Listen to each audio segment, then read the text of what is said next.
welcome back to Franklin Covey's On Leadership series. We're solidly into our second year. Hope you've enjoyed the first year of all of our interviews. By now, you probably know I'm Scott Miller, and I'm honored each week to serve as your host and interviewer. However, today we're going to actually switch things up because I've been invited, by myself as the host, to be today's actual guest because my new book, Management Mess to Leadership Success, is on sale now. So I've invited our Chief People Officer, best-selling author, my dear friend, and several-time guest on this series, Todd Davis, to serve as the host. Todd, welcome to your program. Thanks. Let's switch seats because kind of like Johnny Carson turned it over to Joan Rivers in that monumental interview. Yeah. That didn't go so well? That didn't end up well, but yeah, we'll do that. Let's switch and you become the interviewer and I'll be the interviewee. All right. Well, I do appreciate being asked to be your first co-host, I think. Yeah. Yeah, anybody who's old enough to remember Johnny Carson, Joan Rivers, he did ask her to co-host, and then for the remainder of their friendship, there was no friendship. It went poorly. So let's hope that's not the case. I'll bet that our 23 years will withstand my pettiness. All right. Well, excited to be here. Let's just jump right into your new book, Management Mess to Leadership Success. This is pretty exciting. Very exciting. Launches officially in June? Yeah, June 18th. Okay. That's right. You're going to be busy. I am busy. Yeah. Huge book tour, I think, planned with I'm this. actually building on your heels. Your book launched almost 2 years ago. Mm-hmm. I've taken a lot of the lessons and insight from you. Your book's right up here, Get Better, and I'm doing a lot of the same things that came your way, so I feel super honored. Well, we're excited that you wrote this. Tell us, on that note, what prompted this? What led to you writing this book? Yeah, when I interviewed Stephen M.R. Covey, who I think was our first or second interview in this series, he sat in this chair. Mm-hmm. I sat there, and I asked him what it was like to be under the shadow of his father, Dr. Stephen R. Covey. Although my father's great, he's not famous and hasn't authored a book, I could relate to some things he said. And he said, I didn't write because I had nothing unique to say. I hadn't found my voice yet. He was the CEO of a company, well-educated, and CEO of our company for some time. And Stephen said, and then one day I realized I had something to say. So I wrote the book, The Speed of Trust, and it sold 2 million copies. I'm not sure mine will sell 2 million copies. But, I hit a certain inflection point, and I said, I also have something to say. After 25 years in this business between Franklin Covey and the Disney company and some different leadership roles, I realized that I had a leadership voice that I thought was unique enough to share. Okay. That my style is that of a bit of an unfiltered leader, life full of messes that I was willing to share, and I wanted to kind of make it safe for people to know, own your mess, move it to success, but be proud and be comfortable with your vulnerability of admitting what you've done wrong and that you're on a path like we all are, because nobody's a complete mess and no one's a solid success. Everybody's sort of moving, hopefully, towards success. With that, tell us a little bit more about your leadership journey. So what Rocky. you're saying is you, Rocky? Rocky. You weren't born a great leader. I don't think anyone was born a great leader. Okay. I think that's a misnomer. I think maybe someone was, Napoleon, I don't know. Were you in leadership roles at an early age, in school? I was. I was student body president in high school and things like that. And what I realized was the talents that I thought were leadership talents, loud voice. You? I got it mastered in spades. Charisma. The host is supposed to be inviting and gracious, not hostile, okay? Yeah. Don't invite a host who knows you so well. Would you Larry King me? Make it easy, okay? Right. But no, truly, when I was younger, in my teens and early 20s, I thought leadership was boldness and some swagger and charisma and sellability. And perhaps that's true in some leadership roles, but what I realized in organizations, that leadership isn't those things. Great leaders can be bold, and great leaders can have charisma, but they're not leadership competencies. Leadership competencies are personal trustworthiness and empathy and focus, discipline, making good decisions, modeling high character and high competence, apologizing, humility. These are things I didn't associate with leadership early in my career, so I had a pretty rocky first 15, 20 years in leadership roles at restaurants and leadership roles in part-time jobs. Then when I actually joined a corporate culture at Disney, I was a mess. I wasn't a formal leader there, other than maybe some more junior people reporting to me. I learned I needed a whole new tool set. I didn't have it. So when I joined the Covey Leadership Center, I got more tools than I needed. In my 20, almost 3-year journey here, I've got a lot of messes and a couple of successes, but I think that I've learned a lot around what leaders do, and I think these 30 challenges are crucial. If you can master these challenges, you'll be 95% towards leadership success. Okay, that's very interesting. In your career here, we both joined about the similar time, 23 years ago. Lots of learnings. You write about lots of messes and successes. What would you, and maybe this isn't easy to do, what would you single out as your most important learning about great leaders? Or one or two? Yeah, well, I've become convicted that character is the most important trait. Although I don't mention character as one of the 30 challenges, saw it at the end of the book. I write it in chapter about how solid it is. Joel Peterson, who's on our board and the chairman of JetBlue, professor at Stanford, talks about how character is your ticket to the game. You don't get to count it. It is or it's not. And if you don't have it, you're out. So I'm reminded that what you do when you're watched, what you do when you're not watched, is your character, and it's why people will choose to respect and follow you. You won't always be loved as a leader. You won't always be liked. People will disagree with you. I have a whole list of detractors that I also hope respect my character, because I've worked hard to keep it strong. So biggest learning is that character is foundational. Yeah. I mean, Right. In any role, really, specifically for a leader. Yeah. Okay. What else? What would be another? Again, realize there are a lot, but what would be another towards the top? That if you don't have this, I think it's the decisions you make. One of the challenges is making high-value decisions. What I've learned here, or come to believe, is that your reputation is your most valuable asset in life. For those who are religious, maybe it's your soul, but your physical things, your reputation is your brand. And it really is a function of all the decisions you make, what you decide to say, what you decide not to say, what you decide to say yes to and no to, what you fund, what you don't fund, how you spend your time. So the thousands of decisions we make every day form our reputation. And I think influential, trusted, respected, impactful leaders are very deliberate in everything they do and say, but they're also deliberate in the decisions they make, including, do I say yes to this meeting or yes to that meeting? They're very conscious of making sure their time and their talent is being dedicated to the highest impact initiatives. I've struggled all my life with taking on too much, getting kind of, caught in the thick of thin things. I like to be busy and productive. Interesting. What do you think prompts that? Because I know a lot of people that do that. Yeah. What do you think is behind that? Well, I think when we grew up, and I'm a little younger than you, not much younger. A lot younger. I think there was a moniker that busy was important. That busy was, a flurry of activity, kind of pigpen, right? And I think as in the last maybe half decade, it's been less appealing, less attractive. I'm sure it was something that was imprinted to me early on. Parents, teachers, a priest, I don't know what. You always say yes to everything. Yeah. I think I like to be busy.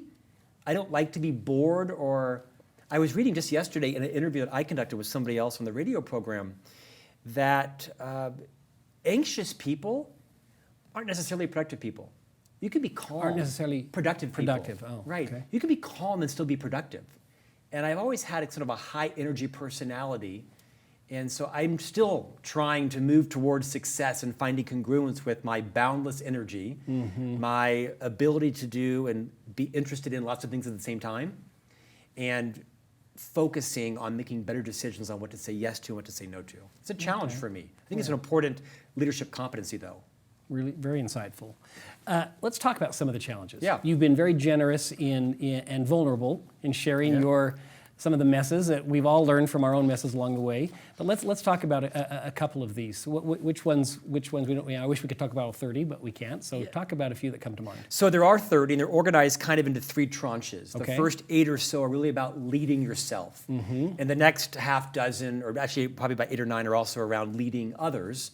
And then the last dozen or so are really around getting results. So let's start with one, leading yourself. Yeah, great. I think this idea of declaring intent, challenge 4, is so important to leaders because, when I was in college, a famous PR professor told me that absent facts, people make stuff up. It's a good sort of adage in advertising, right? Or in a leadership role or in politics. That if you don't state your position, someone will make one up and ascribe it to you, take you down. And I think in everyday life and leadership, if you don't clarify your intentions, clarify your intent, people will be suspicious. People will guess, or they'll just ascribe an intent to you. So I'm pretty passionate about making sure in my leadership role and in my relationships that I go into every conversation, or at least most of them, making sure someone knows what my end in mind is, or what my true intent is. We all have hidden agendas, including me. And one of the best ways... What's yours right now? to suffer through your interview. Okay. No, this is interesting. I just want to ask, so are you saying that if we don't declare our intent, officially declare it, people assume the worst in everyone? Not assume the worst, but they can fill in the blanks. Right. And they can use their own narrative, their own paradigm, their own experience to say, well, the last time I was with my leader, when I met, he said this, but he really meant that. So I'm guessing Scott does too. So I think our fields of experience inform our narrative on what's not said. Okay. Here's a good example. Okay. You know, when you're having a high courage conversation with someone, you can go in and say, Todd, if you don't change, you're going to be out. And now you're pretty clear, you got a target on your back. Versus I could say, Todd, I can see a great career here for you in the organization. I can see it. But if you don't change some behaviors, you're going to probably be exited. The difference is, I've said to you, my intent is to keep you in the organization. But if you can't change, you're going to have to leave. And I think just some minor nuances there can make all the difference in someone else not kind of guessing or making up what's really going on in Scott's mind. It's very interesting. You've got me thinking, when you referred earlier to character being such a critical foundation, that if you have this history of having high character, then people maybe don't assume something they shouldn't. If they've seen you be pretty true. I think that's true. I don't know about you, but how often are you meeting people that you don't have a reputation with? Right? At dinner parties, at conferences, no at history. events, clients, they have no history, so they have no idea. And they're looking at my body language. They're looking at my rate of speech, how I'm dressed, what I think, what I say. And if you declare your intent, then you can be much more, I think, empathic with each other on, well, he said this is his intent, so I may well trust that. Great example. Let's do one more on leading yourself. What's another one you would highlight? Yeah, I think listen first. So I'm pretty passionate about how poor my messes are around this. I make no bones around how this is a really tough leadership skill for me. I've learned a couple of things along my nearly 30 years of working now, and that is leaders like me and you probably have days, if not weeks, of leadership training that include how to communicate better, how to speak more persuasively, how to influence, how to master the stage, the microphone, PowerPoint, keynote. I only have a couple of hours of listening. And it came from the 7 habits, right? Habit 5. I don't think most leaders really view listening as a leadership skill, when in fact it is a fundamental leadership skill because it's kind of the essence behind empathy. You hear a lot about empathy right now. How do I get it? How do I learn it? How do I demonstrate it? And I think people can learn empathy, but one of the ways to manifest greater empathy in you as a leader is to listen more. Listening is a communication skill. You're just not talking, you're listening. Seems simple, but it's quite profound. And Dr. Covey, I think, is probably one of the biggest, most prolific writers, speakers, champions on the value of listening and the role it plays in relationships. And I write in the book, I co-opt some of Dr. Covey's content. I give him credit about how when most of us listening, we have our own narrative in our mind, and we're probing with our questions, and we're interpreting, and we're digging for more information. And it's quite natural to us because most of us listen on our timeline and on our agenda. It's quite selfish. Why do we do that? Why? Besides the fact that, to your point, we don't have a lot of formal training in listening. Why do we naturally? Because as you share that, I think I do that. We all do that. Why do we do that? I'm sure it's been enculturated in us since birth. We see it from our teachers and our parents and our neighbors. I think we all have a desire to be heard and valued. I think we also have our own fields of experience that germinate in us a need to want to help people. So we naturally think, well, I want to solve the person's problem. I want to help mitigate their pain. I want to share my insight with them. It comes from a good place. I think it does come from a good place, but it's misplaced. And that great leaders, great friends, great parents and spouses are more deliberate with their communication skills, and they move out of their own agenda and their own timeline, and they really listen. It sounds hokey, but it's so valuable with their heart and their ears and their mind and their eyes to really understand what the other person is saying. And just, if you were to practice the skill of whenever you ask someone else a question, are you on your timeline? Are you on theirs? Do you need to know that to help them or to help yourself? I share an example in the book that comes from Judy Henricks, our mutual friend and colleague, where she shares an example of this concept where someone's dog dies. And we talk about this, right? And it's a great story. When someone says, my dog dies, your first tendency is kind of macabre. How? Yeah, right? What happened? Did it get hit by a car? Did it get mauled by a wolf? Or did it just die of old age? And who cares how the person's dog died? It's not relevant to their pain. The fact of the matter is their dog died, and it might have been a good thing or a bad thing. It might have been a tragic thing or a peaceful thing, right? It may have just been the dog lived 24 years, and so I share a great example of how to catch yourself when you're asking probing questions or evaluating questions to make sure that if you're ever asking any questions, they're really about clarifying information that's important for you to know so that you can be more empathic to the person. And it's actually rare. And just for one more minute, I also share a lot about the role interrupting plays in our relationships as listeners, because we're natural interrupters, because we are, I think, I mean you and me, I mean just you. I think that there's this tendency. Well, let me tell you right now what I'm there's a tendency to help other people. And if we can kind of speed it up and move it along, we're all on kind of timelines. Get to the solution quicker. Yeah, and I have, to quote Deborah Tannen, the famous linguistics, I have my own theory of how long you should be talking. And you have a theory of how long I should be talking, right? And so I will choose to interrupt you once I think you should be done. And it's not conscious, it's kind of subconscious.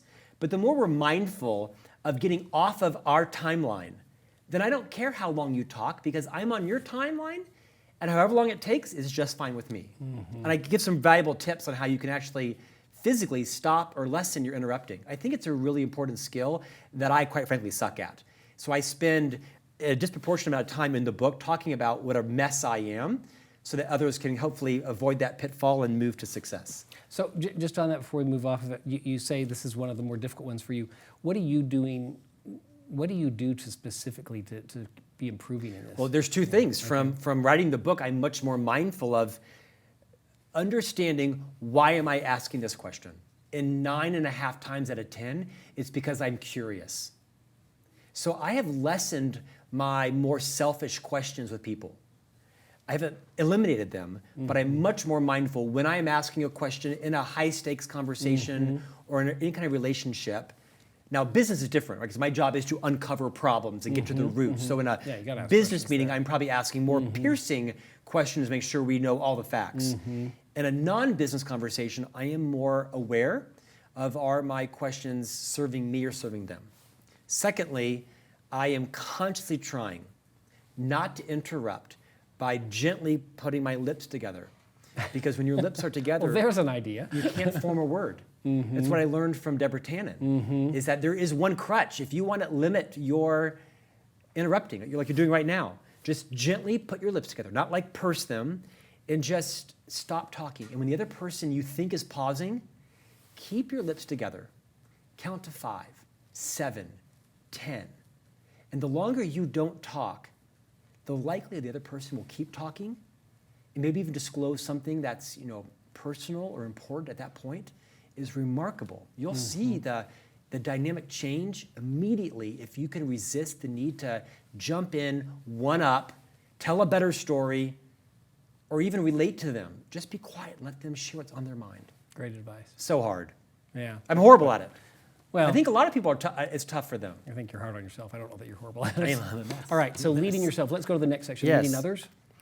Yeah, so I think this concept of making it safe to tell the truth.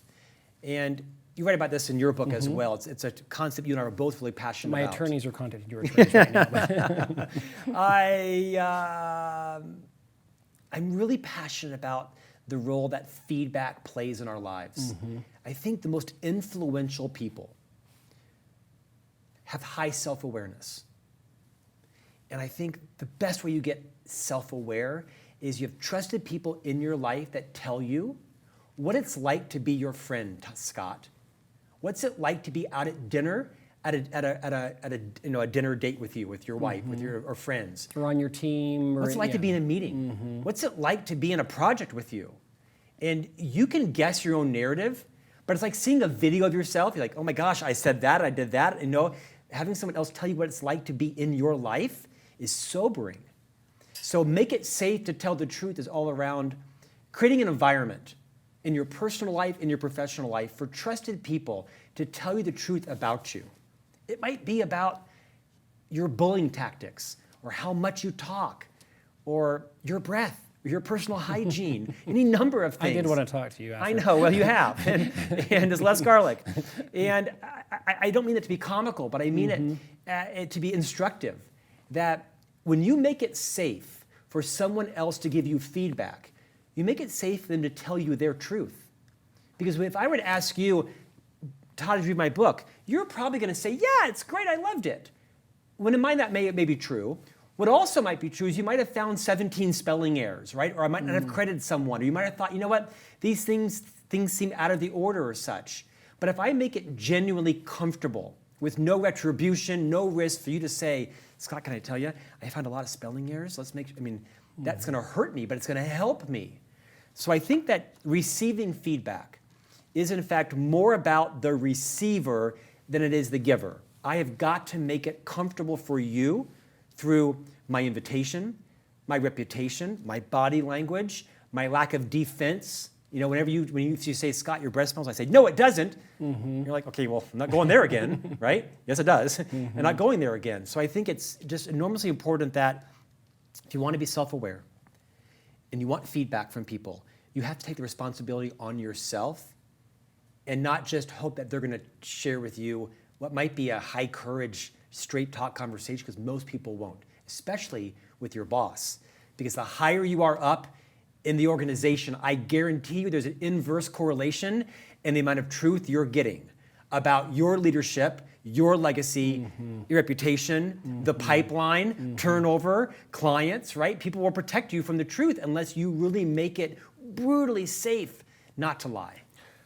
So again, very interesting. How would you coach someone then on, if someone's got spelling errors in a book they wrote, or even if their breath is bad, those are, while those sting a little bit, they're kind of true or not.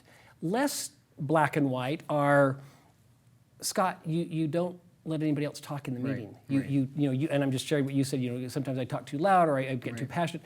And how do you resist? I'm asking you, how do you resist, or how would you advise me to resist saying, well, no, that's just Todd's opinion. I'm not going to change anything. How do you get over your big self? I think I'm actually really great at soliciting feedback and making it safe for people to tell me that. I think I'm pretty poor. In fact, I'm a mess at implementing it. And I got to bring better congruency to those. And I know that. I think there's a couple things I've learned is you can have too much feedback.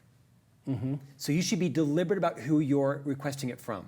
Not just your unabashed champions and not your most vitriolic detractors, but pick a couple of trusted people who are wise, perhaps even more seasoned than you are, that are pretty well holistic thinkers, and they know you fairly well. They don't need your validation. They don't, that's right, right. And they generally believe that you want the feedback, and you're generally interested in hearing it, and it might be tough.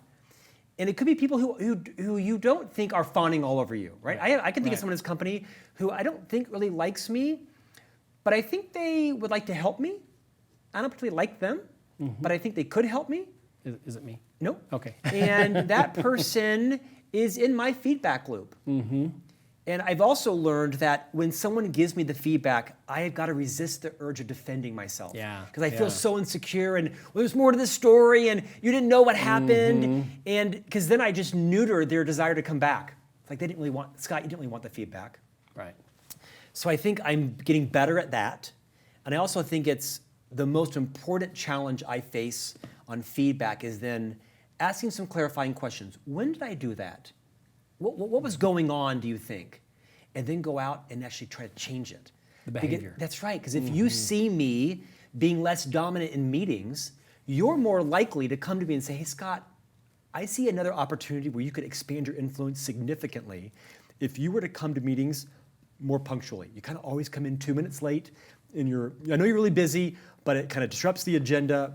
I want you to really try to come in a minute early and see what happens.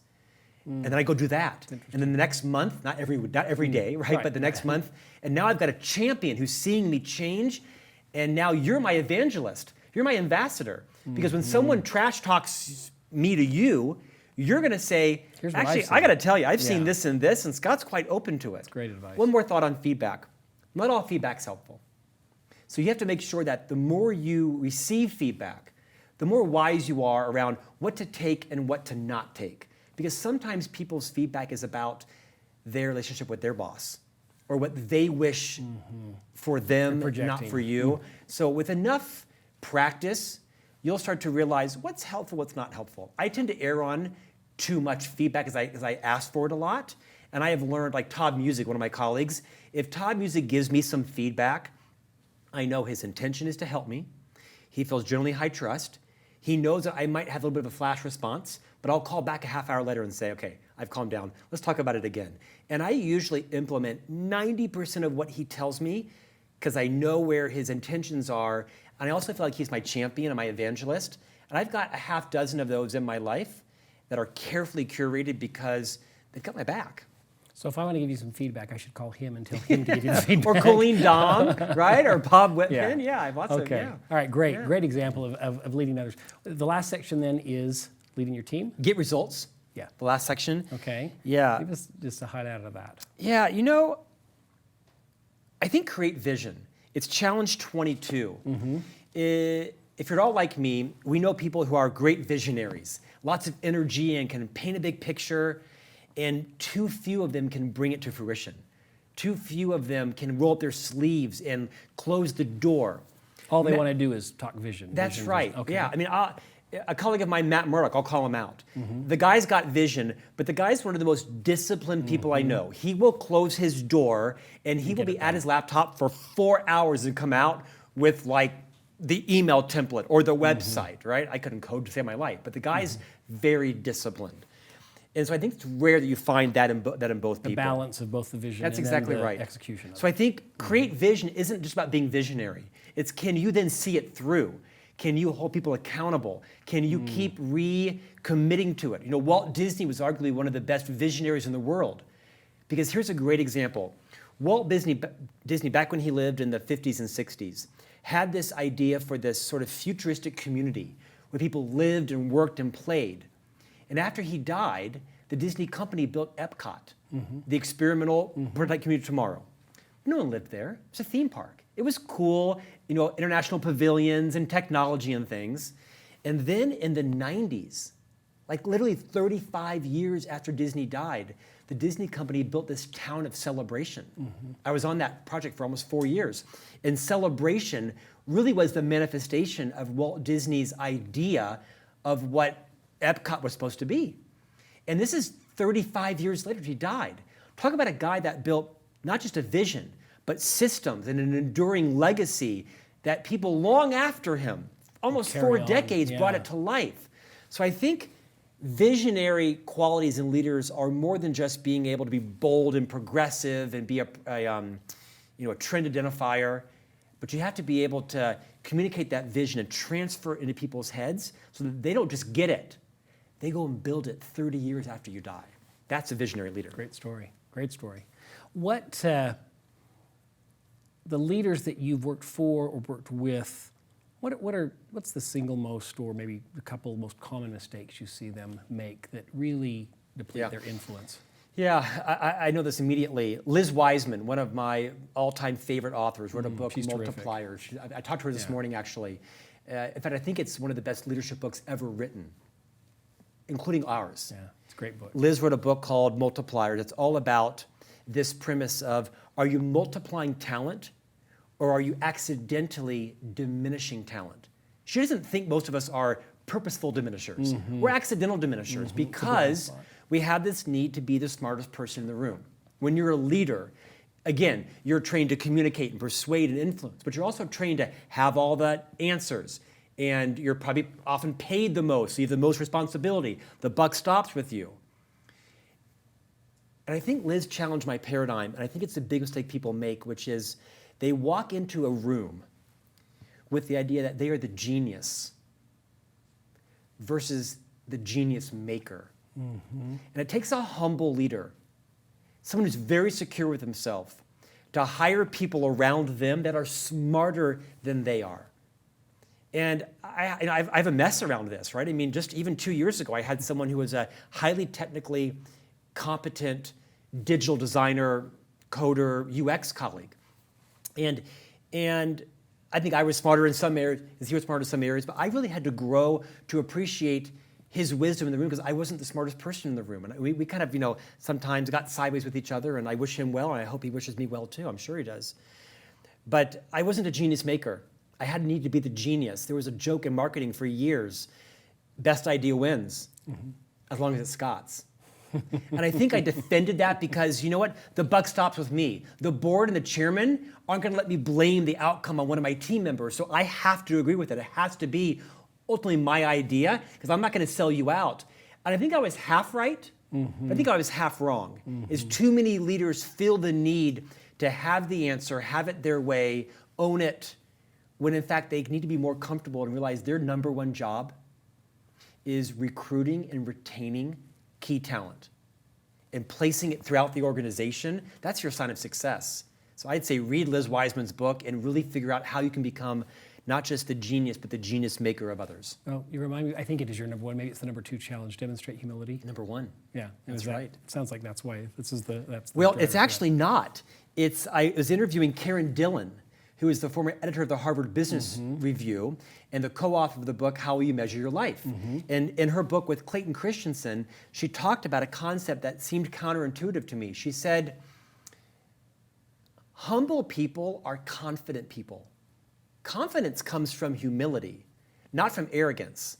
That it's the most confident people that are actually the most humble people, because they don't have to be right about everything. They know who they are. They know what their weaknesses and messes are. They're kind of okay with that. And they're so humble that they go out and find talent around them to fill in all the gaps. And they're just fine with that. They see themselves as the genius maker. So I think it was a combination of Karen and Liz's idea together that made me realize, I suck at humility. It is a mess. And it's something that is fundamental to being a great leader is, are you comfortable enough not to always be the smartest person in the room? It's a combination of both those. Yeah. Great insight. I'm learning a lot. As am I. Last minute. Yeah. I'd like to end with, as you, and everybody has a different time frame, but back when you were 20 years old, 18, 19, when you were getting into the career world, the business world, not just a temporary job, what would you go back now? What advice would you give that young Scott Miller that you know now that you didn't know then? Lord have mercy. Pay your parking tickets, pay your speeding tickets. More on that You let later. those pile up? I hope my daughter's listening right now. Yeah, the law found me. What advice would I give? Thinking in this realm of leadership, what's one thing that you thought, gosh, I've learned this along the way, and it would help others that are listening or watching to know that. I think I did something well that I could have done better. Okay. And that is, I have a concept called friend up. And early in my teens, I was friending up. I was being friends with people that were much more educated than me, well-traveled, successful, older, people I could learn from. I was always friending people that were older than me, like by generations. And I learned a lot from them, but I don't think I implemented it. Like I learned concepts. Kind of like what you said with feedback. I'm really good at asking for feedback. I'm good at synthesizing, but to quote our mutual friend Colleen Dom, I love this phrase she says, I fully understand the principle. I have just yet to adopt it into my life. And I think that's so refreshing for Colleen to say because, look around, I've read a few things, interviewed a few people, and I need to do a better job and needed to then to maybe assimilate less and take a couple of key concepts and make them my brand, like listening or high-value decisions or being more effective than efficient. Okay. I think that probably is it. As I stumble upon it, I think I have a very efficient mindset. I treat people like I treat raking the yard. It's a task, get it done, check it off, and move on. And I think my biggest learning that I would say to my previous self would probably be, with people, this famous phrase from Dr. Covey, with people, slow is fast and fast is slow. And I need to compartmentalize what can be done quick and what should be done slow. Yeah. And that's tough for me still. Great advice. Thank you so much. Again, you're very open and transparent, and I don't know anybody in my world that hasn't been listening and identifying with some of the same messes that they've caused. So Well, there's a lot of them are still messes. Yeah. Well, thank you for joining me on your show. Thanks, Todd. Thank you. And thank you for joining us. And we look forward to you joining us next week when Scott Miller will again be your host, and we'll have another exciting guest. Thank you very much.